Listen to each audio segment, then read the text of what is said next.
বান্দা তার সাধ্যের সবটুকু চেষ্টার পরে নতজানু হয়ে যখন বলবে হাসবুনাল্লাহ, আল্লাহ তুমি আমার জন্য যথেষ্ট, নে'মাল ওয়াকিল, তুমি আমার শ্রেষ্ঠ অভিভাবক, তখন তার কি দরকার না দরকার এটা ডিল করে স্বয়ং আল্লাহ।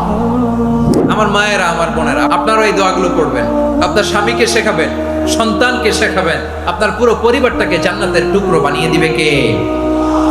একদল আছে হাই হুতাশ করে, আয় আল্লাহ রে মোর কি হইল রে, মুই কি হরমু রে, মুই কমবে জামু রে, আছে না নাই? এরকম বিলাপ করতে নিষেধ করেছেন বিশ্বনবী। কি করব, কই যাব, কি হবে, হায় হায়, এরকম হাহুতাশ আছে না নাই? বিশ্বাসীরা হাহুতাশ করে না, তারা ইন্না লিল্লাহ পড়ে। কি পড়ে মনে থাকবে? আমরা পড়বো ইন্না লিল্লাহি ওয়া ইন্না ইলাইহি রাজিউন। নিশ্চয়ই আমরা আল্লাহর জন্য, আমরা আল্লাহর দিকেই ফিরে যাব। এরপর পড়বো আল্লাহুম্মা আজুরনি ফি মুসিবাতি ওয়া আখলুফ লি খায়রাম মিনহা। আল্লাহ, আমি যে বিপদে ধৈর্য ধারণ করলাম এটার সওয়াব দিও, আর যা হারালাম তার চেয়ে ভালো কিছু দিয়ে বদল করে দিও। সুবহানাল্লাহ পড়েন। বিশ্বনবীর হাদিস শুনলেন উম্মে সালামা রাদিয়াল্লাহু তাআলা আনহা। ওনার স্বামী হলো আবু সালামা। মজার ঘটনা খেয়াল করে শুনেন আমার প্রিয় কলিজার টুকরা ভাইয়েরা। কানগুলো খরগোশের কানের মতো খাড়া করে আমার দিকে তাকান। সাইয়্যিদাতুনা উম্মে সালামা রাদিয়াল্লাহু তাআলা আনহা, ওনার স্বামীর নাম আবু সালামা। শ্রেষ্ঠ দম্পতি, শ্রেষ্ঠ ফ্যামিলি।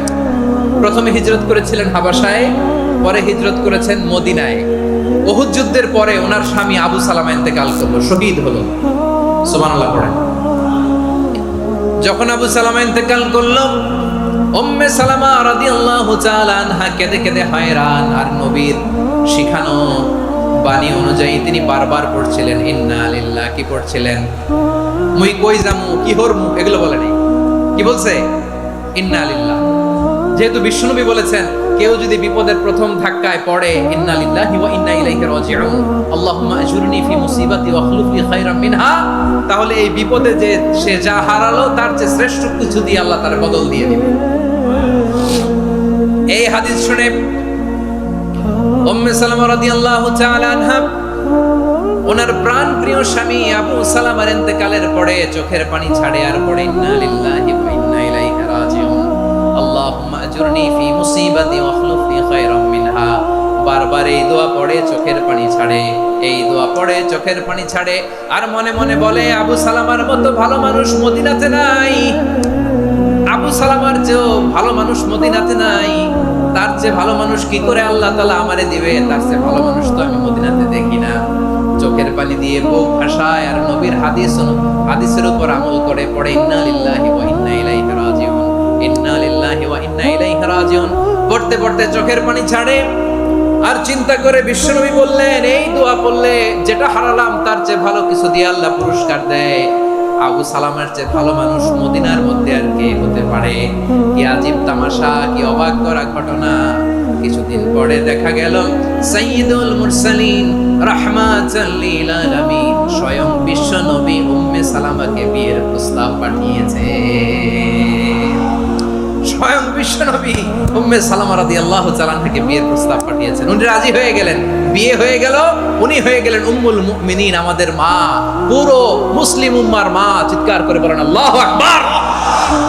তাহলে আমার প্রাণপ্রিয় ভাইয়েরা, বিপদে পড়লে আমরা পড়বো ইন্না লিল্লাহি ওয়া ইন্না ইলাইহি রাজিউন, আল্লাহুম্মা আজুরনি ফি মুসিবাতি ওয়া আখলুফ লি খায়রাম মিনহা। পড়বেন? পড়বেন না? যারা যারা বিপদ আসলে এই দোয়াটা পড়বেন এখন থেকে আওয়াজ করে ইনশাআল্লাহ বলেন। যা হারাইছেন তার চেয়ে শ্রেষ্ঠ জিনিস দিয়ে বদলা দিবে কে? বিশ্বাস হয়? একটু সন্দেহ লাগে মনে হয়, একটু সন্দেহ আছে? যাদের বিশ্বাস হবে তাদের কি আল্লাহ উত্তম বদলা দিবে, ঠিক কিনা বলেন? তাহলে বিপদে পড়লেই প্রথমে আমরা এটা পড়ব। দোয়াগুলো যদি এখন মুখস্থ না হয়, এই যে রেকর্ডিং হচ্ছে পেয়ে যাবেন, কালকেই পেয়ে যাবেন। শুনে শুনে মুখস্থ করবেন। আমার মায়েরা, আমার বোনেরা, আপনাদের জন্য 3টি মাঠের অ্যারেঞ্জমেন্ট করা হয়েছে, আমি জানি। আপনারা এই দোয়াগুলো পড়বেন, আপনার স্বামীকে শেখাবেন, সন্তানকে শেখাবেন, আপনার পুরো পরিবারটাকে জান্নাতের টুকরো বানিয়ে দিবে কে? তাহলে বিপদ আসলে প্রথমে কি পড়তে হবে এটা জেনে গেলাম। এরপরে বিপদ আসলে নিজেকে কি করে আল্লাহর কাছে সঁপে দিতে হয় এটাও জানার দরকার আছে না নাই? বিপদে প্রথমে ইন্নালিল্লাহ করলাম, ধৈর্য ধারণ করলাম, বিপদ থেকে উদ্ধারের সর্বোচ্চ চেষ্টা করলাম। আমার কাজ যখন শেষ তখন আমি আমার এই বিষয়টা আল্লাহর কাছে সঁপে দিব। কার কাছে সুপর্দ করব? কার কাছে? বিপদে বললে কেমন করে নিজেকে আল্লাহর কাছে সঁপে দিতে হয় আসুন সাইয়েদনা ইব্রাহিম আলাইহিস সালামের জীবনী থেকে জানি। আল্লাহর খলিল ইব্রাহিম আলাইহিস সালাম আমাদের মতো সমাজ ব্যবস্থা পায় নাই। আমরা জন্মের পরে আমাদের কানের ভেতরে আজান দিয়েছে কে? একামত দিয়েছে কে? আমাদের বাপ দাদারা আমাদের কানে আজান দিয়েছে কি? দেয় নাই। আমাদের জন্মের পরেই তো আজান, একামত, বাড়ির পাশে মসজিদ, প্রতিদিন আজান, জুমার খুতবা, প্রতি মাসে মাসে তাফসিরুল কোরআন মাহফিল, মসজিদ, মিনারা, অভাব নাই। ঠিক কিনা বলেন? আপনি যেই সুন্দর ইসলামিক এনভায়রনমেন্ট পেয়েছেন, আমাদের ইব্রাহিম খলিল উনিও কি এরকম পেয়েছিলেন? হ্যাঁ, উনি জন্মের পর পরে ওনার কানে আজান দিয়েছে কেউ? আমার প্রিয় ভাইরা, আগা গোড়া একটা শিরকি পরিবেশ উনি জন্মগ্রহণ করেছেন। উনি ছাড়া ওই তল্লাটে একজনও আল্লাহর উপর বিশ্বাসী নাই। কল্পনা করতে পারেন? গোটা তল্লাটে, গোটা দেশে বিশ্বাসী মুমিন, আল্লাহর উপর বিশ্বাস স্থাপনকারী কয়জন? সবাই বলেন কয়জন? বাকি সব মুশরিক। বাকি সব মুশরিক নিজের সাথে নিজে শক্ত বোঝাপড়া করে, অ্যানালজি করে, সেলফ কনভারসেশন করে উনি মহা সত্যের সন্ধান পেয়েছে। উনি আকাশের তারা দেখে ভাবে মনে হয় এটাই আমার খোদা, পরে দেখে তারা নাই, মনে মনে বলে না তাইলে এটা না। আবার চাঁদ দেখে বলে চাঁদটা বড় মায়া লাগে, মনে হয় এটাই আমার রব, পরে দেখে চাঁদও নাই, কয় না এটা না। এরপরে দ্বিপ্রহরের জলজলে সূর্যটা খা খা করে গোটা পৃথিবীটারে রৌদ্র দিয়ে তাতিয়ে রাখে। তিনি ভাবলেন মনে হয় এটাই আমার রব, কারণ এটাই তো সবচেয়ে বড়। কিন্তু বিকেল বেলা ওই সূর্যটাও যখন চলে যায়, সাইয়েদনা ইব্রাহিম বলে না এটাও তো নাই, আমার খোদা যদি আমারে ছেড়ে চলে যায়, বিপদে পড়লে আমারে উদ্ধার করবে কে? এভাবে নিজের সাথে অ্যানালজি, সেলফ কনভারসেশন করতে করতে করতে তিনি মহা সত্যের সন্ধান পেয়েছেন। সুবহানাল্লাহ। সব শেষে তিনি ডিসিশন নিয়ে ঘোষণা দিলেন, ইন্নী ওয়াজ্জাহতু ওয়াজহিয়া লিল্লাযী ফাতারাস সামাওয়াতি ওয়াল আরদা হানিফান ওয়া মা আনা মিনাল মুশরিকিন। নিশ্চয় আমি এমন সত্তার দিকে মনোনিবেশ করলাম, মুখাপেক্ষী হলাম, যিনি আকাশ বানিয়েছেন, জমিন বানিয়েছেন, আমি মুশরিক নই। সুবহানাল্লাহ। পারতেন? আপনি পারতেন? কেউ নাই, লক্ষ লক্ষ মুশরিক, আপনি একা। ওনার মতো এরকম বিচক্ষণতা দিয়ে আল্লাহরে খুঁজে পাইতে পারতেন আপনি? কি নবী ছিল, আল্লাহকে খুঁজে পেয়েছে। যখন আল্লাহর ইবাদত শুরু করলো, এই কথা ছড়ায় পড়লো চারদিকে। নমরুদ সাইয়েদনা ইব্রাহিমকে ডেকে পাঠালেন। নমরুদ বলে, ইব্রাহিম তুমি নাকি মূর্তির পূজা না করে কোন নতুন রবের ইবাদত করো, কে তোমার রব? সাইয়েদনা ইব্রাহিম বললেন, রব্বি আল্লাযী ইউহয়ী ওয়া ইউমীত, আমি এমন রবের ইবাদত করি যিনি জীবন দেন, যিনি মৃত্যু দেন। নমরুদ বলে, তাই নাকি? তোমার রব জীবন দেয়, মৃত্যু দেয়, আর এটা তো আমি দেই। আমিও তো জীবন দেই, আমিও তো মৃত্যু দেই। সাইয়েদনা ইব্রাহিম বললেন, কেমন করে তুমি জীবন দাও, মৃত্যু দাও, একটু দেখাও তো। নমরুদ জেলখানা থেকে দুজন কয়েদিকে ডেকে আনলো। কয়েদি এনে অর্ডার করলো, একটাকে এখনই শিরোচ্ছেদ, হেড অফ, ডেথ পেনাল্টি, মৃত্যুদণ্ড দেয়া হলো, ফিনকি দিয়ে রক্ত বের হলো। নমরুদ বলে, দেখো দুজনকে ধরে আনলাম, একজন কয়েদিকে দিলাম ডেথ পেনাল্টি, মৃত্যুদণ্ড, ওরে মৃত্যু দিলাম।